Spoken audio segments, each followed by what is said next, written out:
Hello friends, welcome to the second episode of final suggestion of JNBST 2019. আগামীকাল JNBST অর্থাৎ জওহর নবোদয় বিদ্যালয়ের প্রবেশিকা পরীক্ষা। আমি গত পরশুদিন আমাদের ফাইনাল সাজেশন যেটা সায়েন্স ইনস্টিটিউট থেকে প্রোভাইড করা হয়েছে তার অর্ধেক অর্থাৎ 50টি অঙ্কের উত্তর সমেত একটা এপিসোড আপলোড করেছিলাম, কিন্তু আনফর্চুনেটলি গতকালকে আমি আরেকটা এপিসোড আপলোড করতে পারিনি। এখানে কিছু টেকনিক্যাল ফল্ট রয়েছে কুইকেল ইউটিউব চ্যানেলে, সেই কারণে। তো আজ আমি আবার চেষ্টা করছি যে ভিডিওটা শ্যুট করার এবং তারপর সেটাকে আপলোড করার। তো আমার প্রিয় ছাত্রছাত্রী যারা অধীর আগ্রহে বসে আছো যে আরও 50টি অঙ্ক তার সমাধান কেমন হবে, তো তোমরা দেখে নাও। যে আশা করি তোমরা এই কোয়েশ্চেনগুলোকে কালেক্ট করে সেগুলো সলভ করার চেষ্টা করছো। তো আমি আজকে 51 দাগ থেকে আবার বলছি যে উত্তরগুলো কেমন হবে আমি হিন্টস দিচ্ছি, তোমরা এই হিন্টস থেকে পুরো অঙ্কটা করে নাও। 51 দাগের অঙ্কটি আমি বলছি যে একটি বর্গক্ষেত্রের পরিসীমা দেওয়া আছে 48 মিটার, তাহলে উহার বাহু কত আসতে পারে বা উহার ক্ষেত্রফল কত আসতে পারে, এবং ক্ষেত্রফল এবং পরিসীমার সমষ্টি কত আসতে পারে, ক্ষেত্রফল ও পরিসীমার অন্তর কত আসতে পারে। তো এই অঙ্কটিতে আমাদের আলটিমেটলি জানতে হবে যে পরিসীমা দেওয়া থাকলে বাহু কিভাবে নির্ণয় করতে হয়। তো পরিসীমাকে 4 দিয়ে যদি আমরা ভাগ করি তাহলে বাহু বেরিয়ে যাবে। তো বাহু গুণ বাহু ক্ষেত্রফল, এবং ক্ষেত্রফল জানার পরে আমরা ক্ষেত্রফল এবং পরিসীমার অন্তর বিয়োগ করে বের করতে পারবো এবং সমষ্টি যোগ করে বের করতে পারবো। 52 দাগে বলছে একটি আয়তক্ষেত্রের পরিসীমা 48 মিটার, দৈর্ঘ্য 16 মিটার হলে উহার ক্ষেত্রফল কত এবং প্রস্থ কত। তো এখানে আমাদের জানতে হবে যে আয়তক্ষেত্রের যদি পরিসীমা দেওয়া থাকে আর দৈর্ঘ্য দেওয়া থাকে তাহলে প্রস্থ কিভাবে বের করতে হয়। প্রস্থ বের করতে পারলে আমরা ক্ষেত্রফলও বের করতে পারবো। তো প্রস্থ বের করার নিয়ম হচ্ছে যে পরিসীমাকে 2 দিয়ে ভাগ করে অর্ধ পরিসীমা বের করে নেব। অর্ধ পরিসীমা থেকে দৈর্ঘ্যকে বিয়োগ করলে প্রস্থ পাওয়া যায়, আবার অর্ধ পরিসীমা থেকে যদি প্রস্থকে বিয়োগ করি তাহলে দৈর্ঘ্য পাবো।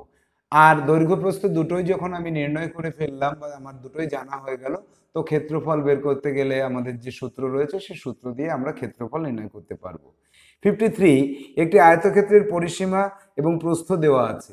তো এই আগের অঙ্কের মতোই অর্ধ পরিসীমা থেকে প্রস্থকে বিয়োগ করো, দৈর্ঘ্য পেয়ে যাবে এবং দৈর্ঘ্য প্রস্থ থেকে ক্ষেত্রফল নির্ণয় করতে পারবে।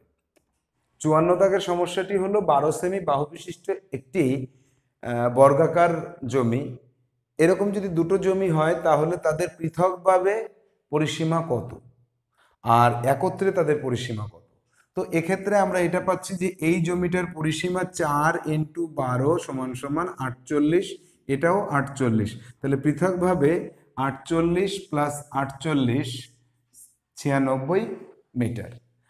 আর একত্রে যখন বলবে এক্ষেত্রে কিন্তু একটু পার্থক্য হয়ে যাবে, জায়গাটা দেখো, এটা 12, এটা 12, এটা 12, এটা 12, এটা 12, এটা 12। একত্রে যখন বলে তখন পরিসীমা কিন্তু মাঝখানের যে তাদের বাউন্ডারিটা সেটা মুছে যায়, তখন এটা 12 আর 12 24 হয়ে যায়, একটা আয়তকার জমি হয়ে যায়। তার তখন পরিসীমা বের করতে গেলে 24 আর 24 যোগ করে 12 12 24 করতে হয়। তো সেক্ষেত্রে আমরা কি পাচ্ছি যে 24 + 12 × 2, তাহলে 2 × 6 3 36 72 মিটার হয়। তো একত্রে যখন আমরা দুটো বর্গক্ষেত্রকে নিয়ে আসব তখন কিন্তু তার পরিসীমা কমে যাবে, কারণ মাঝখানে যে 12 12 24 এই এই বর্গক্ষেত্রের 12 এবং এই বর্গক্ষেত্রের 12 মিটার যে বাহু ছিল সেটা বাদ যাবে। আর ক্ষেত্রফলের ক্ষেত্রে এখানে যেটা হবে, এর ক্ষেত্রফল হবে 12², এর ক্ষেত্রফল হবে 12²। তো আমরা যে 12² যেটা পাবো 144 বর্গ সেমি বা বর্গ মিটার। তো একত্রে যখন আনবো তখনও কিন্তু ঠিক একই থাকবে, ক্ষেত্রফলের কোনো চেঞ্জ হবে না, এটাও 144, এটাও 144। তো এই 144 আর 144 এই দুটোর যে মোট আমরা ক্ষেত্রফল পাচ্ছি সেই মোট ক্ষেত্রফল কিন্তু আলাদা থাকলেও যেটা হবে, একত্রে থাকলেও সেটা হবে। এক্ষেত্রে কোনো পরিবর্তন আমরা লক্ষ্য করতে পারবো না।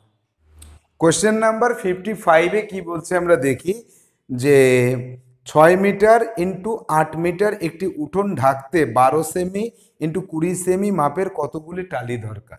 তো এই ধরনের প্রশ্ন কিন্তু জওহর নবোদয় বিদ্যালয়ের প্রবেশিকা পরীক্ষাতে আমরা দেখে থাকি বা রামকৃষ্ণ মিশনেও আমরা দেখে থাকি। তো এখানে আমরা কি করব, যে 6 মিটার ইন্টু 8 মিটার যে জমিটা রয়েছে তাকে 6 মিটারকে সেন্টিমিটার করব, 8 মিটারকে সেন্টিমিটার করব, তাদের যে গুণফল পাবো আর একটি টালির যে মাপ দেওয়া আছে এখানে সেই মাপটিকে আমরা গুণ করব, যে 12 ইন্টু 20, সেই একটা টালির যে ক্ষেত্রফল সেই ক্ষেত্রফল দিয়ে মোট উঠোনের ক্ষেত্রফলকে ভাগ করলে কয়টি টালি দরকার হবে সেটা আমরা পেয়ে যাব। চলে আসবো পরের প্রশ্ন 56। একটি গ্লাস চোঙাকার, গ্লাস সবসময় চোঙাকার ধরে নিতে হবে আমাদের, যে চোঙাকার নিচের পাশের ব্যাসার্ধ 14 সেমি হলে গ্লাসে কতটুকু জল ধরে, গ্লাসের উচ্চতা 9 সেমি বলে দেওয়া আছে। তো এই যে গ্লাস চোঙাকার, এর যে ব্যাসার্ধ এটা 14, তাহলে এর ক্ষেত্রফলটা কত? এর ক্ষেত্রফল হচ্ছে পাই আর স্কোয়ার, পাই বলতে 22/7 ইন্টু 14 ইন্টু 14। আর এই যে গ্লাসটা আছে এটা 9 সেমি, এটা 9 সেমি লম্বা, তাহলে ইন্টু 9। এইবার এই কাটাকাটিটা করলে বা এই গুণটা করলে এখানে 2 হলো, তাহলে 22×2 = 44 ইন্টু 14 ইন্টু 9, এই গুণফল যেটা পাবো সেটাই হবে গ্লাসের আয়তন। তাহলে চোঙাকার গ্লাসের আয়তন বলতে আমরা কি বুঝি, তার যে খোলা মুখ বা নিচের পাশ, তার যে ব্যাসার্ধটা জানতে পারবো, সেখান থেকে আমরা তার ক্ষেত্রফল নির্ণয় করব, উপরের পাশের ক্ষেত্রফল ইন্টু তার উচ্চতা করলে আমরা পেয়ে যাব তার আয়তন। পরবর্তী 57। একটি 13 সেমি বাহু বিশিষ্ট বর্গক্ষেত্রের বাইরের দিকে এবং ভিতরের দিকে 2 মিটার চওড়া রাস্তা থাকলে রাস্তার ক্ষেত্রফল নির্ণয় করো। তো এটা ভীষণ গুরুত্বপূর্ণ অঙ্ক, এটা এবার পরীক্ষাতে আসার মতো একটা অঙ্ক। এই প্রশ্নটির সমাধান করার জন্য আমাদের দুটো আলাদা প্রশ্ন রয়েছে। এই সমাধানটা এইরকমভাবে করতে হবে যে 13 সেমি বাহু বিশিষ্ট যে বর্গাকার জমি রয়েছে তার বাইরের দিকে যদি 2 মিটার করে রাস্তা থাকে, তাহলে এই রাস্তা যে টোটাল যে রাস্তাটা রইলো, এই রাস্তাটার যে বাহু হবে সেটা একটা বর্গাকার জমি হবে, বাহুটা হবে 13+2+2 = 17। তাহলে এই 17 সেমি বাহু বিশিষ্ট যে বর্গাকার জমি এইবার পেলাম, তাহলে তার ক্ষেত্রফল 17 × 17, এটা আমাদের বের করতে হবে। আবার এই যে যে জমিটা ছিল 13 × 13, এই 13 × 13কে 17 × 17 থেকে যদি আমরা বিয়োগ করি তাহলে এই রাস্তাটুকুর ক্ষেত্রফল আমরা পেয়ে যাব। আর এটার ক্ষেত্রে কি হবে, 13 সেমি যদি রাস্তা থাকে তার মাঝখানে যদি 2 2 4 বাদ যায় তাহলে 9 সেমি হয়। ভেতর দিকে যে জমিটা তৈরি হবে সেটা 9 সেমি হবে। তখন কি করব, 13 × 13, তার থেকে আমাদের বিয়োগ করতে হবে 9 × 9। এই ভেতরের জমিটা যদি পুরো জমির থেকে বাদ দিই তাহলে রাস্তার ক্ষেত্রফল বেরিয়ে যায়। তো এই অঙ্কটি আয়তকার জমির ক্ষেত্রেও সমানভাবে প্রযোজ্য। সেক্ষেত্রে আমরা কি করব, এরকম যদি আয়তকার থাকে তাহলে বাইরের দিকে যখন আমরা রাস্তা তৈরি করব বা ভেতরের দিকে করব, তখন আমরা এই দিকে 2 মিটার বাড়িয়ে দেব, এই দিকে 2 মিটার বাড়িয়ে দেব, অর্থাৎ রাস্তা সহ তার যে দৈর্ঘ্য হবে সেটা 2 2 4 মিটার বেড়ে যাবে। আবার প্রস্থ দিকেও 2 মিটার 2 মিটার 4 মিটার বেড়ে যাবে। তো আশা করি এই অঙ্ক যদি আসে আয়তক্ষেত্র বা বর্গক্ষেত্র, তোমরা সবাই অ্যান্সার করতে পারবে। তো আয়তক্ষেত্র বর্গক্ষেত্রের পরিসীমা এবং ক্ষেত্রফল সম্পর্কিত এই ধরনের যে কোনো একটি সমস্যা কিন্তু আমরা পেতে পারি। আয়তক্ষেত্র বর্গক্ষেত্রের উপর আমার কুইকেল চ্যানেলে কয়েকটি এপিসোড আপলোড করা আছে অনেক দিন আগে, তোমরা দরকার হয় সেখান থেকে একবার একটুখানি খুব তাড়াতাড়ি খুঁজে দেখে নিতে পারো।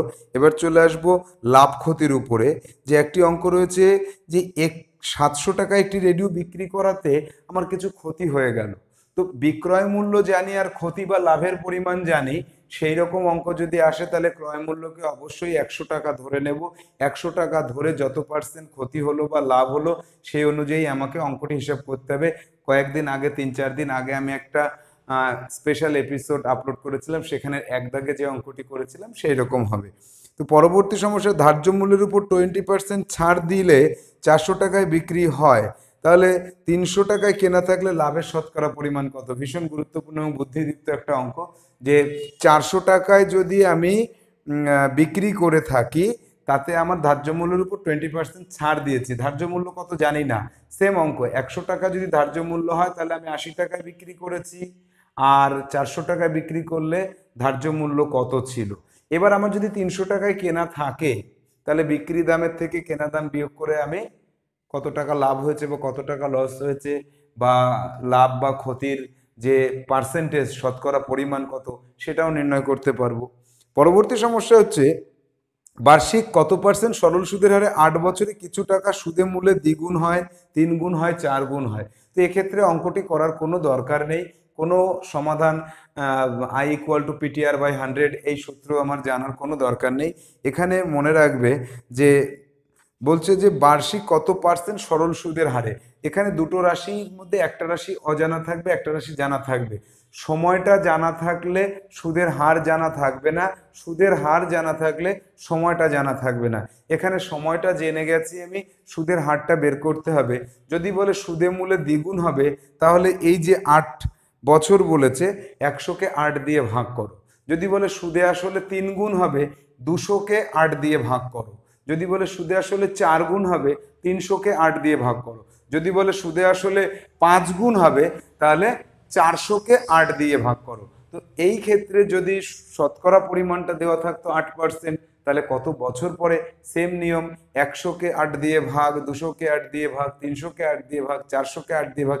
এভাবে আমরা অঙ্কটি কোনো রকম সূত্র ধরে করার দরকার নেই। দ্বিগুণ বললে 100কে ভাগ, 3 গুণ বললে 200কে ভাগ, 4 গুণ বললে 300কে ভাগ, কত দিয়ে, যে রাশিটা জানার থাকবে সেই রাশিটা দিয়ে ভাগ করব, অন্য রাশিটা আমরা পেয়ে যাব। চলে আসবো পরবর্তী সমস্যায়। 250 মিটার একটি ট্রেন 250 মিটার পার সেকেন্ড বেগে চললে 2 কিমি একটা সেতুকে অতিক্রম করতে কত সময় নেবে। তো গতিবেগ সম্পর্কে আমার একটু বলার আছে এখানে, যে আমরা গত কয়েক বছর দেখতে পাচ্ছি গতিবেগটাকে অ্যাভয়েড করে যাওয়া হচ্ছে, বা গত বছর তো গতিবেগ সম্পর্কে আসেনি পরীক্ষায়, তো এবছর গতিবেগটা ভীষণ গুরুত্বপূর্ণ। গতিবেগের উপরে বিভিন্ন রকমের সূত্র প্রয়োগ করে অঙ্ক আসতে পারে, যেমন V = D/T, এই যে সূত্রটা রয়েছে এখানে, এই সূত্র অর্থাৎ মাদার সূত্র থেকে আমরা আরো দুটো সূত্র বের করতে পারি, যে D = VT আর T = D/V। এই তিনটে সূত্রের উপরে ডাইরেক্ট অঙ্ক আসতে পারে, সেক্ষেত্রে অনেক সহজ হয়ে যাবে। আর যদি গড় গতিবেগের উপরে অঙ্ক আসে, তাহলে মোট দূরত্ব বাই মোট সময়, এইটা বের করতে হবে। মোট দূরত্ব বের করে নিতে হবে যে কোনো উপায়ে, আর মোট সময় যে কোনো উপায়ে আমি বের করে নিতে পারলে এই দুটোকে ভাগ করলেই আমি গড় গতিবেগ পেয়ে যাব। অনেক সময় স্টুডেন্টরা ভুল করে এরকম করতে পারে যে দুটো গতিবেগকে যোগ করে 2 দিয়ে ভাগ করে দেয়, গড় গতিবেগ বেরিয়ে যায়। হবে না, একটা গতিবেগ দেওয়া থাকবে, সেখান থেকে সময়টাকে বের করে নিতে হবে। আর একটা গতিবেগ দেওয়া থাকবে এবং দূরত্ব দেওয়া থাকলো, সেখান থেকে সময়টা বের করে নিতে হবে। তাহলে মোট যে আমি দূরত্ব গেলাম আর মোট যে সময় লাগলো, এই দুটোর ভাগফল। আর একটু আগে যে অঙ্কটা বললাম, যে একটা ট্রেন একটা খুঁটিকে অতিক্রম করতে কত সময় নেয়, আবার একটা ট্রেন একটা সেতুকে অতিক্রম করতে কত সময় নেবে, বা সেক্ষেত্রে তার গতিবেগ দেওয়া থাকলো আর সময় দেওয়া থাকতে পারে, এই সেতুটার কত দৈর্ঘ্য সেটা নির্ণয় করতে হতে পারে। তো মনে রাখবো, একটা খুঁটিকে অতিক্রম করলে সে তার নিজের দৈর্ঘ্যকে অতিক্রম করে ট্রেন, আর যদি একটা সেতুকে অতিক্রম করে, তাহলে ট্রেনের দৈর্ঘ্য এবং সেতুর দৈর্ঘ্য দুটোর সমষ্টি করতে হয়, তার মোট দূরত্ব সেটা হয়। তো সেখান থেকে আমরা সময় নির্ণয় করে নিতে পারবো, যে T = VD/V। আরেকটি কথা এখানে মনে রাখতে হবে গতিবেগের চ্যাপ্টারে অঙ্ক করার সময়, যে এককটা কিন্তু আমার একই এককে আনতে হবে।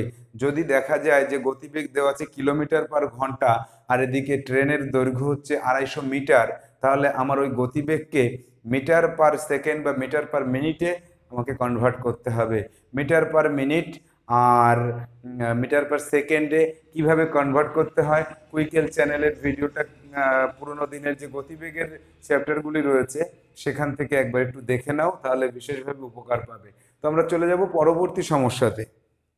পরবর্তীতে গতিবেগের যে সমস্যাটি আমরা দেখতে পাচ্ছি, সেটা হচ্ছে আপেক্ষিক গতিবেগের উপর ডিপেন্ড করে, যে দুটি বাস বা দুটি ট্রেন যদি একই দিকে চলতে থাকে, তাহলে তাদের মধ্যবর্তী যে দূরত্ব, এটাকে অতিক্রম করতে কত সময় লাগবে। তো এক্ষেত্রে আমাদের ধরতে হবে আপেক্ষিক গতিবেগ একই দিকে যখন যাবে, তখন দুটো গতিবেগকে বিয়োগ করে দিলে যে গতিবেগটা পাবো আমরা সেটা হবে আপেক্ষিক গতিবেগ।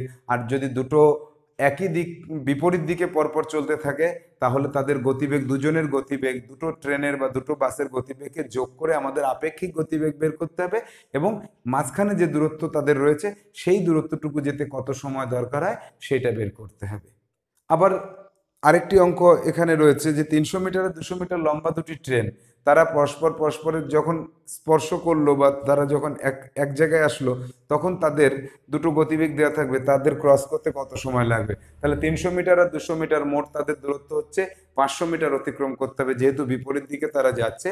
একই দিকে গেলেও সে 500 মিটার হতো, এই 500 মিটার যেতে তাদের কত সময় লাগবে, বিপরীত দিকে গেলে তাদের গতিবেগ দুটোকে যোগ করব, আর যদি একই দিকে যায় তাহলে গতিবেগ দুটোকে বিয়োগ করব। এরকম ট্রেনের দৈর্ঘ্য দিয়েও কিন্তু আমরা প্রশ্ন পেতে পারি।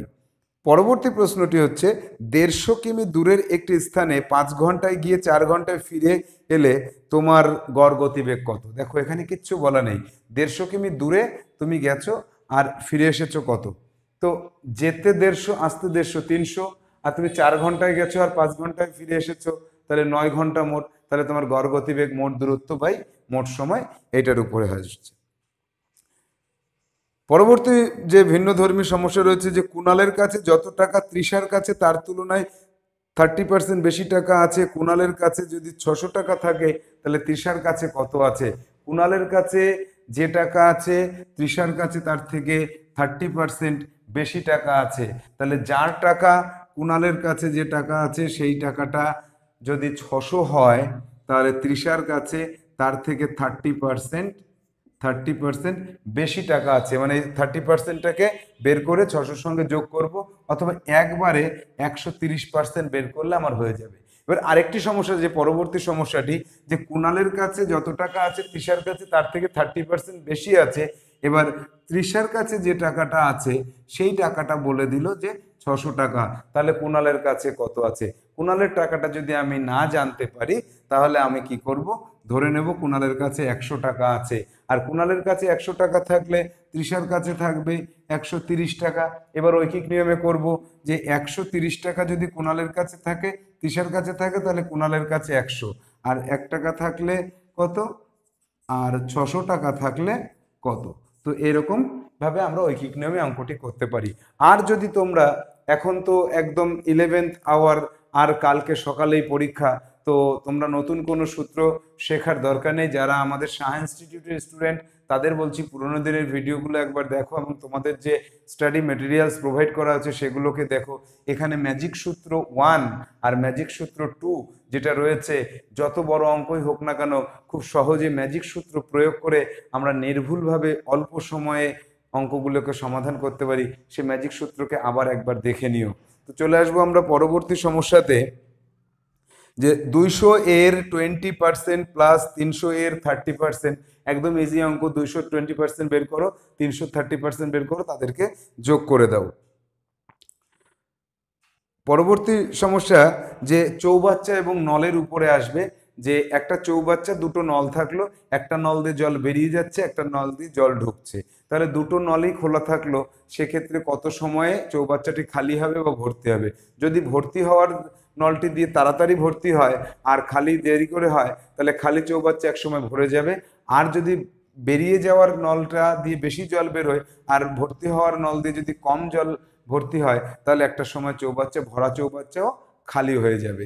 তো এই ধরনের অঙ্ক কিন্তু আসতে পারে পরীক্ষাতে। এইবার একটি ভীষণ গুরুত্বপূর্ণ সমস্যা নিয়ে আলোচনা করব, যে 6 টাকায় 9টি কলা কিনে 9 টাকায় 6টি কলা বিক্রি করা হলো, লাভের শতকরা পরিমাণ কত। তো এই অঙ্কটি দেখে যতটা সহজ মনে হচ্ছে, করতে গিয়ে একটু আমাদের চিন্তা করতে হবে, যে 9 টাকায় 6টি কলা বিক্রি করেছি আর 6 টাকায় 9টি কলা কিনেছি। তাহলে এখানে আমাদের যেভাবে লেখা আছে অঙ্কটি তার থেকে উল্টো দিক দিয়ে করতে হবে, যে কেনা দাম, ক্রয় মূল্য 9টি কলার কেনা দাম 6 টাকা, একটি কলার ক্রয় মূল্য হচ্ছে 6/9 টাকা।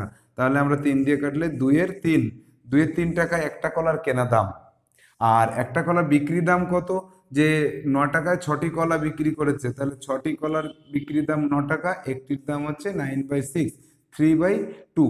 এই যে 3/2 টাকা তার বিক্রি হলো, তাহলে একটা কলার ক্ষেত্রে কেনা দাম বিক্রি দাম বের করে, তাহলে বিক্রি দাম যদি বেশি হয় তাহলে 3/2 থেকে 2/3 যদি আমরা বিয়োগ করি 6 থাকলো 3, 9 এদিকে 4, 5-এর 6, এই একটা কলা বিক্রি করে 5-এর 6 টাকা লাভ হয়েছে। এবার আমরা চলে আসবো ম্যাজিক সূত্র প্রয়োগ করব, যে যার মধ্যে সে নিচে যত সে উপরে ইন্টু 100% লাভের শতকরা পেয়ে যাব। যে লাভ হয়েছে 5/6, কত টাকায় কেনা ছিল আমার, 2-3 টাকায় কেনা ছিল ইন্টু 100%। তো এবার আমরা 5/6 ইন্টু 3/2 ইন্টু 100% করে দেব। তো আমাদের এই সমাধানটা করতে পারলে আমাদের অঙ্ক হয়ে যাবে, যে 3 দিয়ে কাটলে 2 হয়, আর 2 দিয়ে কাটলে 50, 2 দিয়ে কাটলে 25, 5-25 125%। এখানে 125% উত্তরটা আসলো, ঘাবড়ে যাওয়ার কিছু নেই, কারণ যে টাকা দিয়ে কেনা হয়েছে তার ডবল দামের থেকেও বেশি দামে বিক্রি হয়েছে, সেজন্য 100%-এর থেকে বেশি উত্তর এসেছে। এবারের সমস্যাটি হলো, রাম একটি কাজ এ দিনে করতে পারে, শ্যাম সেই কাজটি বি দিনে করতে পারে, আর রহিম সেই কাজটি সি দিনে করতে পারে। তিনজন যদি একসাথে কাজ করে তাহলে তারা কত দিনে কাজটি করবে? তো এক্ষেত্রে এবিসি দেখে অনেক সময় স্টুডেন্টরা ঘাবড়ে যায়। তো আমার অনেক স্টুডেন্টই বলছে, স্যার এখানে সংখ্যা হবে, এবিসিডি হবে না, ভুল আছে। এবিসিডি দিয়েও করা যেতে পারে, সংখ্যা দিয়ে করলে তো একদম ইজি হয়ে যায় অঙ্কটা। তাহলে রাম কি করে, এ দিনে করে এক অংশ কাজ, আর একদিনে করে এত অংশ কাজ। আর শ্যাম কি করছে, যে শ্যাম কিন্তু একদিনে 1/b অংশ কাজ করছে, আর রহিম কি করছে, একদিনে 1/c অংশ কাজ করছে। তাহলে তিনজন একদিনে যেটুকু কাজ করে সেই কাজগুলোকে যোগ করলে তারা তিনজন মিলে একদিনে সেই কাজ করবে। তাহলে একত্রে একদিনে তারা কি করে, 1/a, 1/b, 1/c।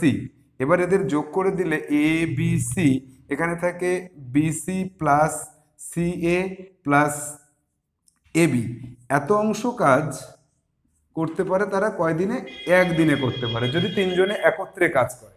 তিনজনে একত্রে কাজ করলে এই কাজটা একদিনে করে, তাহলে মোট কাজ তো এক অংশ, সেই এক অংশ কাজ তাহলে তারা কতদিনে করবে? তো এক অংশ কাজ করতে গেলে কি হয়, 1/, এই যে BC plus CA plus AB by A B C.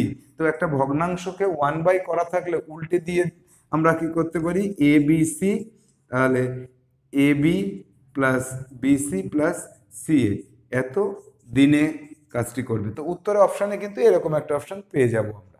So student ডিউটস, এই যে আমি যে কয়েকটি সমাধান আজকে তোমাদেরকে বললাম, এই সমাধানগুলোকে ভালো করে দেখো, এবং এই সাজেশনে আমি যে আরো কয়েকটি অঙ্ক রয়েছে অনেকটা একই রকমের হবে, সেইগুলোকে আর একটু প্র্যাকটিস করো।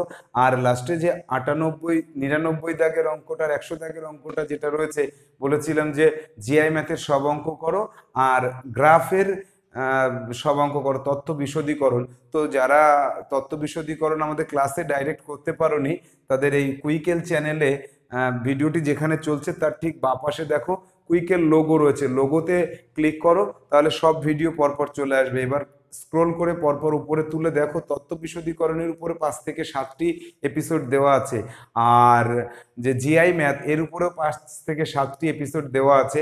তো ওই জিআই ম্যাথের 13টি নিয়মের উপরে অঙ্ক এত বছরে এসেছিল, সেই 13টি নিয়মকে দেখে নাও একবার। আর তথ্য বিশদীকরণ তো খুব অল্প দিন ইন্ট্রোডিউসড হয়েছে, তো সেখানে অনেকগুলো নিয়ম আমি বলেছি, সেগুলোকে একবার একটু দেখে নাও। আর ক্যালেন্ডার সমস্যার সম্পর্কে একটু দেখে নিও, কারণ সিলেবাসে সাজেশনে কিন্তু আমি ক্যালেন্ডার সমস্যা নিয়ে খুব বেশি কোশ্চেন করিনি। তো তোমরা আমাদের কুইকেল চ্যানেলটাকে আজকে আর একবার একটুখানি মানে এনজয় করে দেখতে থাকো, বেশি অঙ্কর চাপ মাথায় নিতে হবে না, কারণ কালকে সকালেই পরীক্ষা। তো আমি সবকটা অঙ্ক করতে পারলাম না, সময়ও অনেক বেশি লাগবে, তাছাড়া শরীর মন দুটোই আমার আজকে মানে শুট করছে না, সুইটেবল নয়, সেজন্য। তো আমি আগামীকাল পরীক্ষা দিতে যাও তোমরা, তোমাদের সবার পরীক্ষা ভালো হবে, ঠান্ডা মাথায় পরীক্ষা দেবে, এবং পরীক্ষা দিয়ে এসে আবার তোমরা কুইকেল চ্যানেলটিকে আগামী কাল রাত্রে 10টা নাগাদ তোমরা একটু দেখো, যে আমি যে কোনো একটা সেটের সবকটা কোশ্চেন অ্যান্সার করে দেবো, যার যে সেটই হোক না কেন, সব সেটেরই কিন্তু উল্টো করে এদিক ওদিক করে স্ট্যাম্বেলিং থাকে, উত্তর কিন্তু সব ওই 80টা কোশ্চেনের অ্যান্সারই কিন্তু আমি বলে দেবো, তোমরা উত্তর মিলিয়ে নিও, তারপরে কনফার্ম হয়ে যেতে পারবে যে তুমি কতগুলো ভুল করেছো বা ঠিক করেছো, সবই কনফার্ম হয়ে যাবে। তো বেস্ট অফ লাক, ভালো করে পরীক্ষা দাও। আর হ্যাঁ, আরেকটি কথা আমার যেটা বলার ছিল, আরেকটি এপিসোড আমার আপলোড করার কথা ছিল, সেটা আমি করতে পারিনি পরীক্ষার আগে। এটা ভীষণভাবে গুরুত্বপূর্ণ আজকে রাতের জন্য। সেটা হচ্ছে, আজকে রাতে তোমরা যে যে ধর্মাবলম্বী মানুষ, হিন্দু, মুসলিম, খ্রিস্টিয়ান, যে ধর্মেরই হও না কেন, সেই ধর্মের তোমাদের যে দেবতা, সেই দেবতাকে সবসময় স্মরণ করতে থাকো। তাহলে কি হবে, আমি ধর্মভীরু নই, আমি ধর্মকে তোমাকে ধর্ম তোমার মধ্যে ইনজেক্ট করতে চাইছি না। আমি এটাই বলতে চাইছি যে ধরো তুমি হিন্দু, তুমি যদি ঠাকুরের নাম করতে থাকো যে ঠাকুর আমার পরীক্ষাটা যেন ভালো হয়, আমার টেনশন মুক্ত করে দাও, তো এটা কিছুই না, এটা সায়েন্টিফিক্যালি প্রুভড যে তোমার একটা মেন্টাল স্যাটিসফ্যাকশন আসবে। সেই স্যাটিসফ্যাকশনের জায়গা থেকে তুমি ঠান্ডা মাথায় ভালো করে পরীক্ষা দিতে পারবে। So friends, best of luck, ভালোভাবে পরীক্ষা দিও, কাল আবার দেখা হবে।